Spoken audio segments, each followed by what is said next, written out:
வெட்டிவேர் விவசாயம் நிறைய விவசாயிகளுக்கு தெரியாது. அதில் அதிக லாபம் வரும். வெட்டிவேர் விவசாயம் பண்ணால் என்ன பண்ணலாம்? வெளிநாட்டுகளுக்கு ஏற்றுமதி பண்ணலாம். இல்லை நம் ஊரிலே, அதாவது சித்தர்கள், நாட்டு மருத்துவம், சித்த மருத்துவம் இது போன்ற இடங்களில் கொடுக்கலாம்.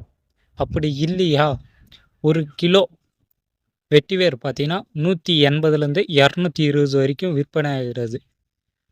அதையும் விற்க முடியலைன்னா நீங்களே வீட்டில் இயற்கையான முறையில் வெட்டிவேர் எண்ணெய், அதாவது மூலிகை எண்ணெய் தயாரித்து விற்றாலே அதிக லாபம் வரும். மூலிகை எண்ணெயை தயாரித்து விற்கிறதுனால என்னென்ன பயன்? மூலிகை எண்ணெய்னு நான் அதிலேயே சொல்லிட்டேன். நம் கால் வலி, கை கால் வலி இது போன்ற பிரச்சனைகளுக்கு மூலிகை எண்ணெய் ஒரு தீர்வு தருங்க. அது பத்தாம வெயில் காலங்களில் ஏற்படும் உடல் வெப்பத்தை தணிக்க வெட்டிவேர் எண்ணெய் மிகவும் பயன்படுங்க.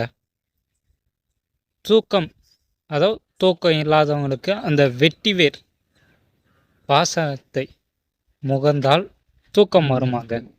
அது பத்தாம உடல் சோர்வு, மன அழுத்தம், காய்ச்சல் இது போன்ற பிரச்சனைகளுக்கு வெட்டிவேர் சிறந்த மருந்தாக விளங்குகிறது.